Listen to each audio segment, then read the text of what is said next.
How's it going, people? It's your boy MillzySawUs and I'm one fella for Lazy Gaming, and welcome back to another episode of my FIFA 18 PSG Simulated Career Mode. This is Season 2, Episode 1. Give me 2 seconds to shut the door.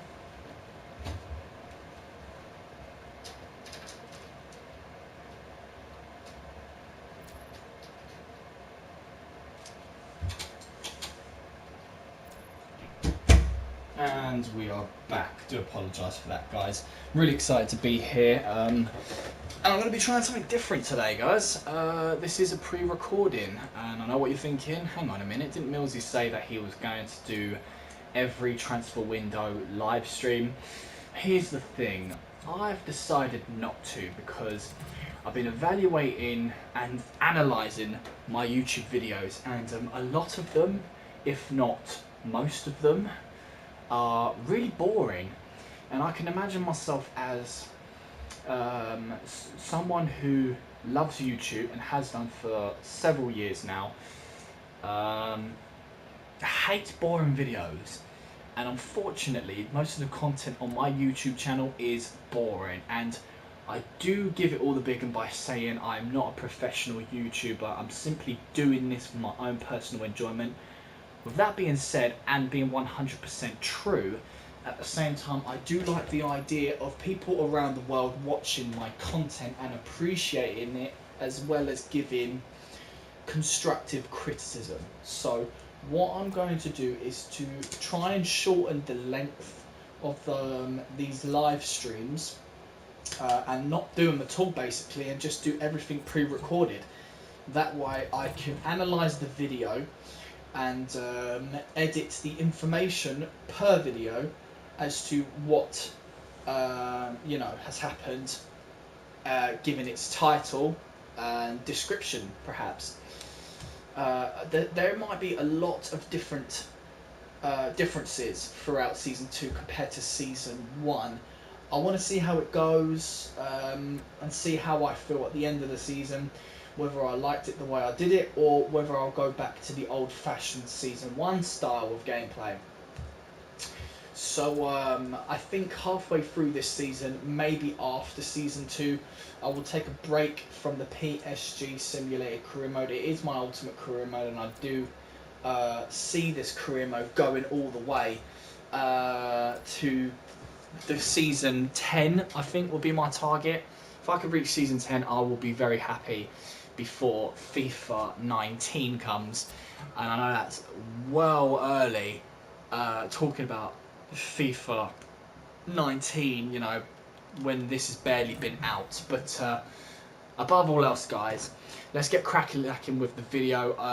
I have been, like I said to you before, I've been doing loads of things differently. I've been taking pictures on my phone based on pictures I've taken during gameplay. So we're in August 2018, guys. So all of the July gameplay has already been done. I've done that all off camera, and this is how each episode is going to be. So it could be a lot shorter than it usually is. This one could be lengthy because it's the first episode of Season 2, but it's just to help me explain to you guys as to what's been going on, and you probably have figured out a lot of it based on the top deals, the breaking news. I mean, there's only so much you can see. So I'm just going to get right into it and tell you everything I've done in July. So what better place than to start with the transfer hub. So I wanted to bring to your attention my short list. Now, the reason why I have Jose Maria Gimenez in my shortlist was because he was one of the pre-contracted players I could have potentially signed in January of Season 1. Now, where his birthday was on the 20th of January, I wanted to see if it was possible to sign him on a pre-contract. He's still at Atletico Madrid, so we can only say, I think it is safe to say, that no other club stole him from his club, and he could have been a valuable addition to our squad. But I kept him on there just so we can discuss what I could have potentially done with him, So the fact of the matter is, he's still with his club, and I am now starting to regret making this. Oh, this is just so awkward. I just really want to stop this recording right now. Yeah, basic. Let's move on from him. Fuck him.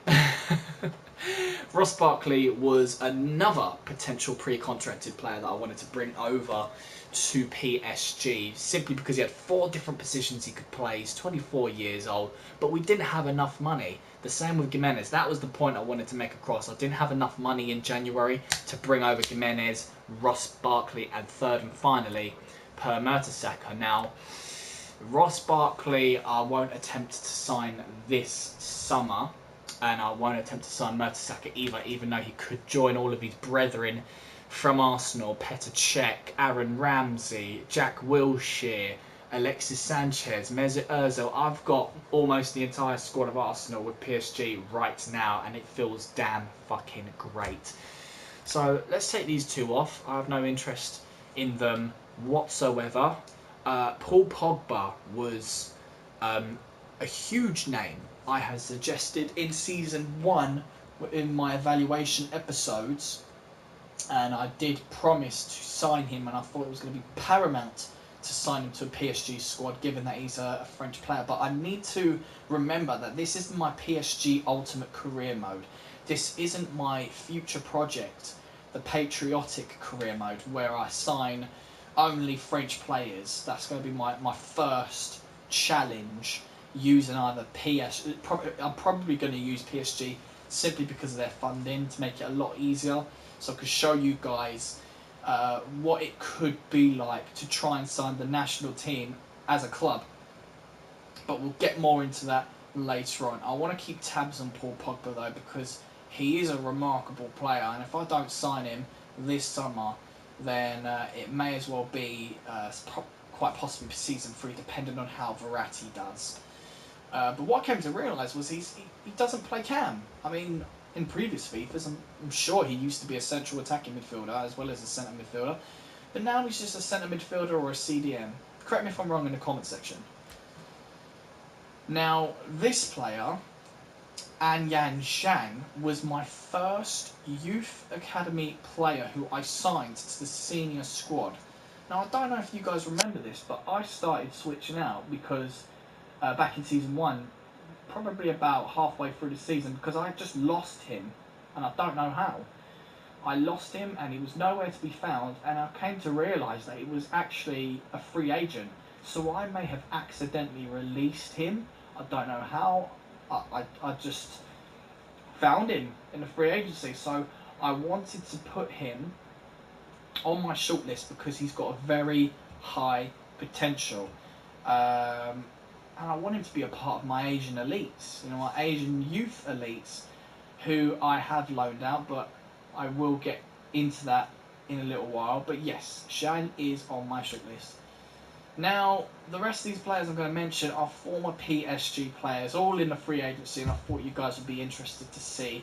There he is, Nkunku, Lorenzo Caligari, Antoine Benedet, Alec Georgian, and Remy Deschamps. I do feel for these guys, but I wanted to put them on the free agency just to see if anybody comes up and snatches them, and hope for the best for these individual players. And then finally, I noticed Douglas was in the free agency, and I remember Douglas being actually a decent player in previous FIFAs. He used to play for Barcelona. Sorry, I need to correct myself there. I thought he was in the free agency, but no. He's still playing for Barcelona, but they've got him on the transfer list. That's when I was rummaging through what players are available to buy. So yeah, it looks like Barcelona don't want Douglas anymore, but yeah, that could be a nice little steal there. But I don't think it's going to happen. Now, Modric and Kroos are on my shortlist because I wanted to replace Verratti. But then I came to realise, Verratti is better than Modric by default now, in Season 2. Now, I think given that Luka is 32 years old, his overall attributes are going to go down. So Modric would not be the best person to sign at this point in this career mode, because Verratti is a better central defensive midfielder. As for Kroos is better than Verratti by default, with 1 overall, and he's 28 years old, so maybe in the next couple of years he will start deteriorating. I could have signed him, but then I was like, you know what, Verratti has a better potential than Toni Kroos. The only logical person to sign for that central defensive midfielder role would be Pogba, but Manchester United do not want to swap Verratti for Paul Pogba. They want, I do believe, a winger, and I couldn't convince them in experimental episodes to sign Di Maria or Lucas for a fair offer, but we'll get more into that a little bit down the line. And there's Gianluigi Donnarumma, who I've attempted to sign this month. Reason why I couldn't is because I didn't have enough money, but I will explain in a bit what happened. But as you can see, I offered Embolo for Donnarumma, and they also wanted £51 million. I just didn't have the money, even though I offered 25% sell-on clause for about 45, I think, or maybe 35. I just couldn't get to that point. I mean, 19 years old, he's 85 overall. He has got the highest potential out of all goalkeepers, so I desperately want him to be a part of my squad. He can be a part of the first team right now, seeing as I've loaned out my best goalkeeper. But again, we will get into that in a second. But that is it for the shortlist. As for the sent offers, guys, these are the players who I have signed this summer so far. My first number 1 target was none other than Cristiano Ronaldo. He was 92 overall when I bought him, and now he's gone down to 91. He's 33 years old, so it's only going to get worse from here. I'm hoping he has an accelerating 2 years at PSG. We offered Real Madrid 65 million, £47,721 plus Julian Draxler. Now, for someone who is valued at 66 million and is arguably the best player in the game, I think that was a very huge bargain, because Julian Draxler, as good as he was our best player last season, but I was prepared to let him go because I'm just getting no vibes from Julian Draxler, and I like Ronaldo more. So while Ronaldo has still got a couple of years left, and he's in form, I kind of want him. I want to achieve getting a treble at PSG while I'm the manager. Especially with Cristiano Ronaldo by my side. So I've got no regrets, and I'm really happy to have Ronaldo a part of this team. So, as you guys are aware, I figured out a way to sign players without using the signing bonus or a release clause or additional fees. You've just got to amp up their wages. So Ronaldo was getting paid £450,000 at Real Madrid. Extra 50,000, he's yours, no problem. Just make sure you give him the crucial squad role, and 2 years is just about fine.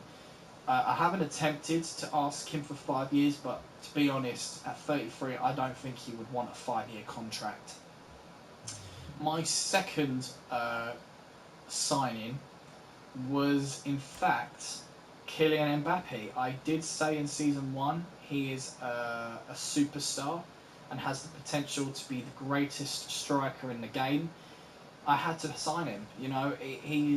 He used to play for our rival club in AS Monaco, so of course I want to cripple them and bring in their best striker. I already signed Falcao from them, but he was just a huge disgrace for PSG, and I thought that would cripple AS Monaco, but it didn't as much as I wanted it to. Now, Mbappe wasn't cheap.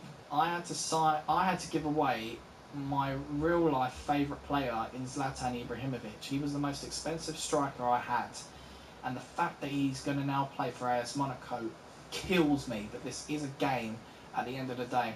I did say I wanted Zlatan to retire at PSG, but again, it's a game. That frees me up player wages, alright? And fact of the matter is, I was paying Zlatan 260,000 a week. I'm only having to pay Kylian Mbappe, where is it? 100,000 a week. That's 160,000 cheaper than Zlatan. I mean, he's got a 5-year contract. He's an important squad role, and I do think, with a bit of luck, he will play more in the rotation squad than the crucial team. I couldn't get him any lower than that. And he's also got a 25% sell-on clause, but I have no intention to ever sell Mbappe. He is potentially the best striker. That means he is at PSG for life. And the fact that he's 19 years old, 84 overall, he is going to be a fucking tank at this club. Moving on, my third and final signing for July was Paulo Dybala. I think it's Paulo Dybala. Yeah, Paulo Dybala. The 24-year-old central attacking midfielder can also play in the striking position. He's 91 overall and has been our most expensive signing yet. I have paid £119,900,000 for Dybala, and I didn't have it from the get-go, guys, because I have used a financial takeover, but after getting Ronaldo and Mbappe, I still didn't have enough. So I needed to really plunge through my cards here, and I thought, right, Juventus is not going to give their best player up for anything lower than 150 million. I did not have that kind of money. They were asking for a player plus cash of like 178 million in my experimental save, and I was like, fuck, how am I going to do this? And then I realised he had a release clause. I used it for Varane, which is under 100 million. I would use it for Dybala. I paid 105 for De Bruyne, but De Bruyne is potentially one of the best cams in the game. So I'm going to bring in Dybala, not for that striking position, but for that cam. De Bruyne should really be there, but he did so well in the right midfield, I will have him there for season 2. So we paid the release clause, and we're paying him £310,000 a week, 5 years, crucial squad role. Hopefully our squad will be absolutely immense. We've received multiple offers for a few of our players. Di Maria, I couldn't convince Jose Mourinho to buy Di Maria for 35 million. He's very stingy, Jose Mourinho, so I find it very tricky to sell to him. Bayabek could have potentially moved to Levante UD, but the contract negotiations broke down. I accepted a small fee. I just want to get rid of him at this point. He's not got any room at this club, and he's just an average player that's just not good enough to be here anymore. Verratti received an offer from Manchester City, but unfortunately we couldn't convince Guardiola to pay 115 million. They just won't budge, and if anybody wants Verratti, they're going to need to give me a huge fee. N'Golo Guedes, I originally put on the loan list. Nice wanted him, but then I came to realise that he's actually a fantastic squad rotation player, and since I've got him down as sporadic or prospect, he won't give me any grief throughout season 2. I'll just have him on the bench for almost every game, and he's actually got a decent potential and can play 3 different positions, so I don't want Guedes going anywhere. Pulisic, same as Guedes, has got great potential. He's a fantastic player for the club. I just love the fact that he can play 4 different positions, so I have no intention of getting rid of Pulisic either. And that was it, and these are all of the players I have placed on the transfer list. Petr Cech, Alves, Ribéry, Falcao, Yuri, Pastore, Kvaratskhelia, Kimpembe, Edward, Kone, Rabiot. Actually, those were just on the transfer, sorry. And these guys I want to loan out. Rabiot's still got a lot to give at PSG. I do want to give him a chance in Season 3, but for Season 2, I would like it if he gets loaned out. Embolo to get loaned out. I would swap him if I have to. And Hugh to get loaned out. Hopefully we can get rid of Baybeck. Or all of them, to be honest. We're just going to have to wait and see, I'm guessing. But, where is my loans? Oh, there we go. Oof. Received. I've loaned out several players. Now, where the hell have they gone? There are players that are loaned out. I'm going to have to show you in the squad hub, I'm afraid. But we have managed to loan out David De Gea to Southampton for the season. So I can give the likes of Leno a chance in the crucial team. Consigli is going to be our rotation squad goalkeeper. Unfortunately, there are a few players who are not going to have a chance to play any games unless I have no choice. And that player is Lichtsteiner. He's got no room in the squad. So I do plan to get rid of him hopefully in January or in Season 3. Varane is going to be in my crucial team. Silva is going to be captain for Season 2. And Shalini will be joining Varane and Silva in that back three. Despite his age and deteriorating in the overall stats. Hernandez gets another crack at PSG. He's going to be in the rotation squad for Season 2. Kimpembe, like I said before, is on the transfer list. Hugh is also on the transfer list. Miranda is going to be my captain for the rotation squad this year, as he's got the leadership trait. And next one will be De Vrij. Fernandinho, he has been playing in the pre-season tournament because numerous players were at the World Cup, so I had no choice but to place certain players. I will get to that in a moment, but Fernandinho, I'm afraid, will not have a place in either of the squads this year, and I'll try and get rid of him in January. Kritschariak is transfer listed. Pulisic will hopefully be in the rotation squad, I believe, as like a bench player. Robben is going to be in the rotation squad. Akone is on the transfer list, as is Pastore. Moutinho has been playing in the pre-season tournament, but like Fernandinho, he won't have a place in the crucial team of the rotation squad unless he's on the bench, because Moutinho can play cam and CDM. So in simulation, you need players who can play in multiple positions just in case you need to make those substitutions. So Moutinho is quite useful in that sense. Bernat is not going to have any game time. Ramsey is in the rotation squad. Verratti is back in the crucial team. Cazorla won't have any game time, I'm afraid. Iniesta, I think, is in the rotation squad despite his bad form. Wilshere is in rotation. Rabiot I was hoping to loan out, but he's been injured with a torn groin.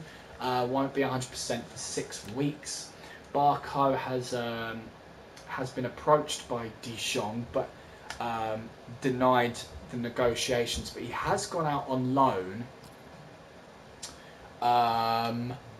to, where's he gone? Approached by Dijon. Why won't it? I mean, I think is it Las Palmas or something? I'm not sure. Yeah, I think it is Las Palmas. But Zhao's gone on loan to Berlin. Sanchez is in my crucial team. Ribery, he's retiring at the end of the season. His contract is expiring, and I've placed him on the transfer list. Dybala, of course, is going to be in the crucial team. Ozil, I'm going to try and convince to be part of the rotation team. I thought he was going to be part of the crucial, but his attributes just don't cut it based on what I need him to do. De Bruyne, crucial. Mata, he's not going to get any game time. Lo Celso is out on loan still. Oscar is injured and won't be 100% fit for 5 months because he's got a broken tibia, but he's not going to have any game time. Lionel Messi is in the crucial team. Di Maria will be in the rotation squad and will be fixing his contract in September. Guedes is going to be a bench player. Berbet will hopefully get sold, as will Edouard, as will Falcao. Mbappe will be a part of the rotation squad. Mbolo will hopefully get loaned out. Ronaldo and Neymar in the crucial teams. So that is it, guys, in terms of my plans for both of the squads. Now, let me show you the top 3 deals, as you guys can see. Now, I'm not going to be using the training feature this season, guys, but based on my objectives by the board, which I will show you in a moment. Let's go on tables for a second here. We have a game with Lille, Trophée Champ, which will be happening off camera in August. The Liga 1, these are the contestants. I can't really remember who promoted to this league from last season, but hey, best of luck to everybody. The FIFA World Cup, the Italians have won, so I think Verratti would be in high form based on his victory with his country. They defeated Brazil in the finals. I do have quite a few Brazilians, so there might be a bit doom and gloom, but those are the results from the round of 16. Based on the groups, they are as follows. So you guys can take a look at that. You're more than welcome to pause. England did get through, which is nice to know.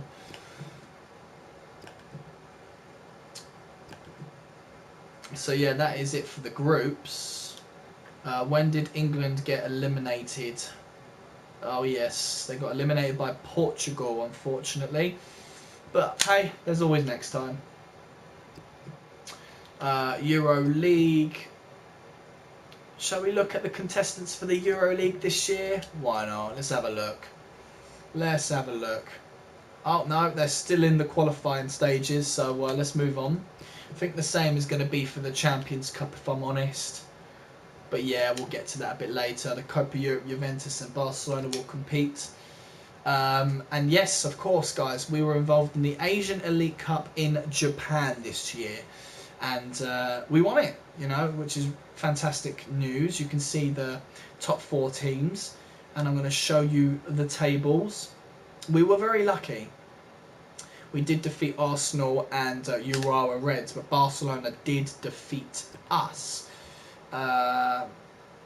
Obviously, you can tell the strongest teams were always going to survive. And that is the tables for now. Let's go through the fixtures real quick. So that was the final for Italy and Brazil. 3rd place. Germany were in 3rd place this year. Italy were just storming through. Unfortunately, they just scraped a victory against France with a penalty shootout. And yeah, it's just unfortunate for England. So yeah, for the EuroLeague, these are the qualifying rounds. I'm not going to go through them all, that's extremely long. We've got playoffs for the Champions Cup. I won't go through them either. As long as we're not part of it, we don't need to be a part of the playoffs, don't we? Don't think so. But that is it. Let's have a look at the transfer history. I did note down on my computer.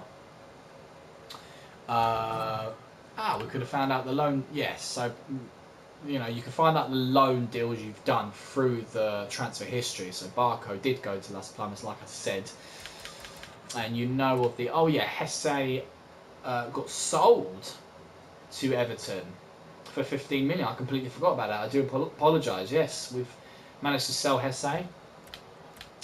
And we've sold Lucas to Manchester United for 33 million. So we got there in the end. Yeah.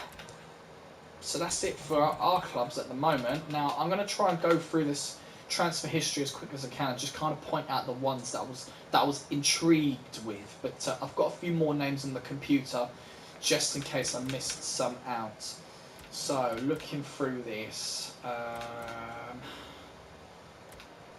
got to be careful here because I could miss one that I want to mention. Shaqiri's gone from Stoke City to Bayern Munich. The 26-year-old right midfielder was transferred for £36.1 million. Thiago is one of the top deals, as you guys saw before. Went from Bayern Munich to Barcelona. The 27-year-old centre midfielder got purchased for £97.3 million. Yeah, so obviously the wages got freed up from losing the likes of Messi. Eric Dyer, I thought this was an intriguing one. Eric Dyer from Spurs, the 24-year-old centre-back. I thought he was a centre midfielder. He's gone to Real Madrid for £27.3 million. I thought that was quite intriguing. What else have we got here? So yes, Monaco give up their 26-year-old right-back Sidibe to Lyonnais for £17.1 million. I always like to keep tabs of our rivals, AS Monaco. Okay. That is it for now, because so many transfers get made in the summer. But I do have some on the computer that I wanted to mention. So we have Rakitic, the 30-year-old centre midfielder from Barcelona, got purchased by Milan for £55.1 million. Guerrero, the left midfielder, 24-year-old from Borussia Dortmund, got purchased by Real Madrid for £37.3 million. AS Monaco sold Glick, the 30-year-old centre-back, to Real Madrid for 38.2. So Real Madrid really having a spending spree this summer. Manchester City sold Raheem Sterling, the 23-year-old right winger, to Atletico Madrid for 45.9. Romagnoli, the centre-back, 23 years old from Milan, got sold to Wolfsburg for £20.9 million. And remember that player Lemos, the young centre-back from Las Palmas that I wanted to potentially sign, but of course negotiations got broken down. He's gone to Frankfurt for 12.8, which I thought was really interesting. Now Atletico Madrid have given up Correa, the 23-year-old striker, and guess who's bought him? AS Monaco. It was bound to happen since they lost Mbappe, so they've replaced him with Correa for £26.4 million. This month, in July, Rabiot was also suspended. No, sorry, he wasn't suspended, my bad. He was enjoying his football. I wanted to play in the starting 11, but I didn't give him that opportunity. I want him to be pissed off so much that he would agree contract terms with any club who wants to loan him to their club. Fernandinho was suspended for receiving a red card, as was Iniesta. Ikone pulled his calf and was out for about 7 weeks. Petr Cech is getting annoyed in regards to his role at the club, but I don't really care. Bejovic wanted a chance to play. I didn't allow him, so it's all part of my cunning plan to kind of get him out of the club. And I've already mentioned Rabiot, who suffered from a torn groin. So that's based on the transfers and the gossip, guys. I wanted to bring to your attention the Global Transfer Network. A couple of guys I do eventually want to get rid of, like David Pasquier and Maxime Wouters, because they've got a judgment of 4 stars. Now I looked and I found, well, he was here, but it looks like I lost him. It was a guy called Zimmerman that had 5-star judgment and 5-star skills. Experience in the bottom of the list here. I should have bought him when I had the chance, because I've got the money now. But I don't really need these scouts, and I think it can be a bit of a waste of money. But I will be sending down my scouts to look for a world-class or first-team quality player whose contract runs out in this next year. So I'll also be going on SawFifa.com to make several purchases in January like I do. It's how I make my money. But it's not as easy in FIFA 18 as it was in the previous FIFAs. Office, finances. So our overview at the moment, we are under profit by 43,670,000. So we earned about 221.18 million and spended 264 million 0.85, and you can see there what we spent it on. So youth facilities, Neymar's shirt is still the highest bought shirt. Second is De Bruyne, third is Verratti. I wonder if that's going to change now that we have the likes of Messi, Ronaldo and Dybala in the mix. But we do have about 200, just over 200,000 for wage budget and over 32 million for transfer budget. So we've still got cash. We're not doing too bad.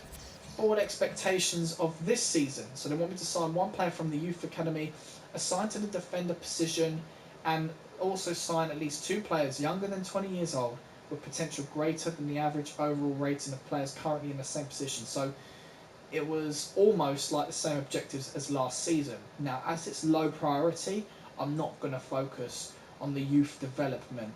And that is why I'm not going to be using the training feature either, because it doesn't want me to grow any of my youth players in overall, which is great. Brand exposure is a walk in the park, really. You know, we've got to earn a certain amount of money through shirt sales and earn a certain amount of money through media earnings. We've got to win the Champions Cup within 3 seasons, and hopefully we can get that done all in one for this season. And of course the domestic, we have to win the league, or in our case defend it, and also try and win the Coupe Nationale. Now that I've got a stronger squad, in my opinion, I think we can get it done. The financial is obviously very low because we are rich motherfuckers. So that is that. As for my youth academy, we've got Fang right there. He's got fantastic potential, but he's only 15 years old. Youth staff, Sem will probably, right, defender position was, yeah, he's a right back. That's great. So we won't send Sem out to do any scouting this season because it's based on our objectives, and we won't be bringing anybody new in. We'll save ourselves some money.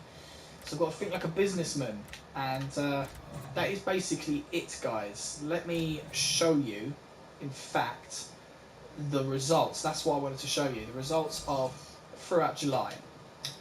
So against Arsenal, we beat them, what the fuck?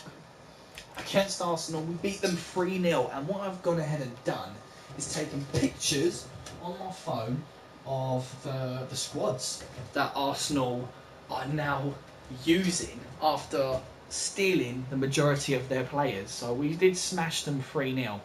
And they have got Martinez, Bellerin, Chambers, Boller, Holding, Bramal, Coquelin, Motta, our former player, Medeiros, Mavididi, Asano, Kalisinac, Mertesacker, Campbell, Welbeck, Debussy. So I recognise a few names there, but some of them I don't. But we've got to remember that it is during the World Cup time, and now that that's over, all of our players have come back to us, which is very, very good news.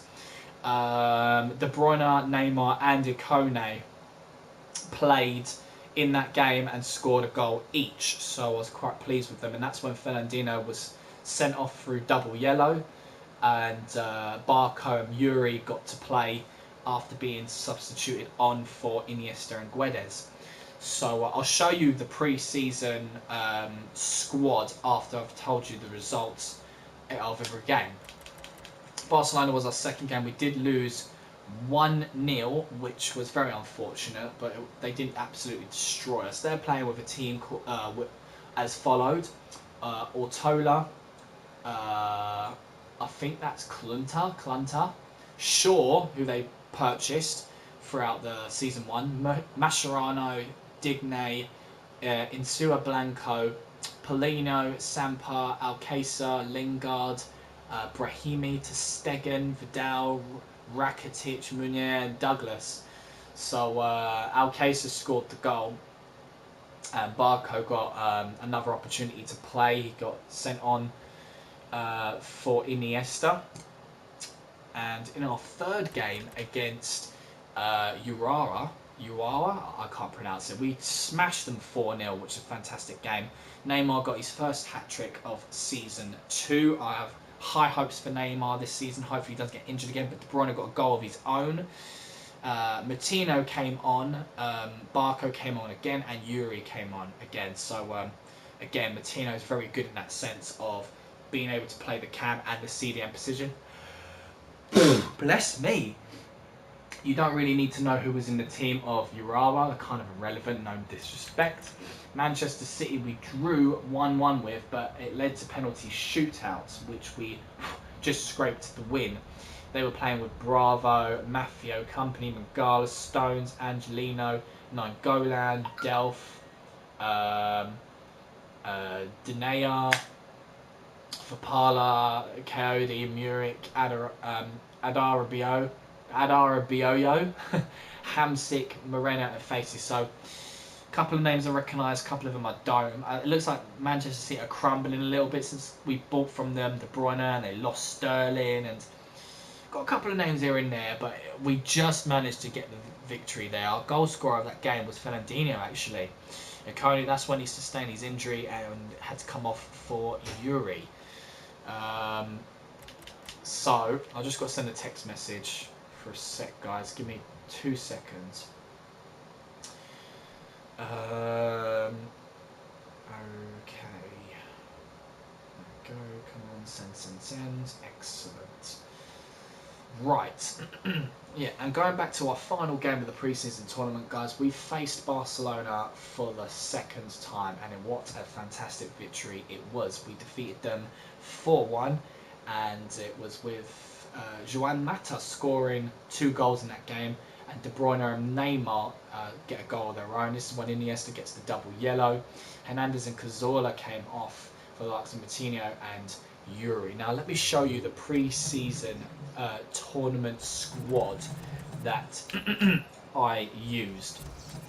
So we had Guedes up front, Ribery in the left wing, Neymar in the right wing. Now the reason why I got Neymar in the right wing is because he is a complete forward and can play in all attacking positions. Joan Mata was on the right, De Bruyne was the cam and captain, Iniesta was in the left midfield. Looks like he's not very comfortable in that position. Cazorla was my CDM, as I had no one else. Kimpembe, Fernandinho, and Hernandez were my back three with Consigli in goal. And the reason why I had these guys in a very mixed team was because of the World Cup. There was all my great players gone, so I couldn't have any of my best players, and it's a little bit mixed up in the substitutions bench, but it's kind of irrelevant right now. But I kind of wanted to show you guys that. Now let me show you the squads that I will be using throughout the season. First, the rotation squad. Ozil is in fact supposed to be on the right wing, so he will swap with Di Maria because Ozil can only play cam and right wing. Guedes will be up front. No, actually, he won't be up front.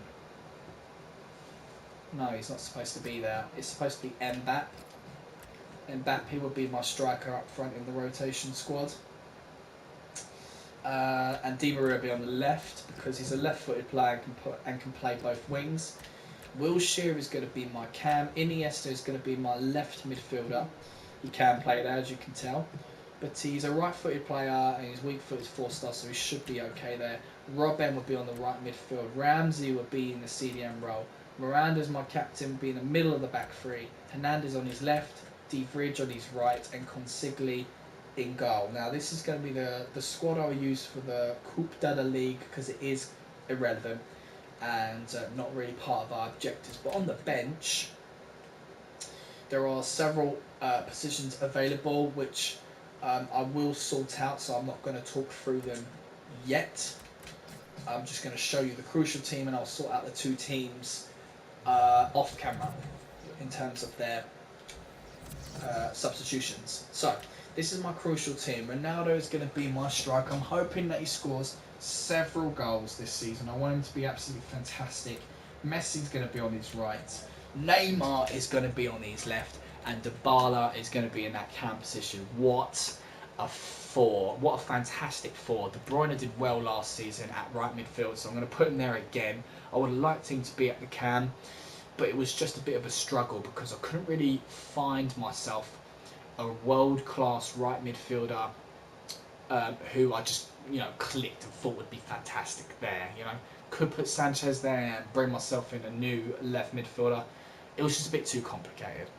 Verratti's going to be in the CDM role this year instead of the central midfield. He can play that, and I'm sure he's going to be fantastic. Sanchez, I'm looking forward to seeing shine in that left midfield position this year, with Silva, Chiellini, and Varane as my back three, and Leno in goal. So that is it. That is everything, guys, and that is how my episodes are going to be from now on. It's more gossiping rather than playing. So I'll be doing all the gameplay and boring stuff off camera. If it's something you guys don't like, do mention it in the comment section or give us a dislike. I'm just going to see how it plays out and how I feel, whether it makes the videos a bit more beneficial and enjoyable throughout this season or not. But guys, I have been your boy MillzySawUs, your #1 fella for lazy gaming. This has been my FIFA 18 PSG Simulated Career Mode Season 2 Episode 1. Take care, and I will see you in the next one.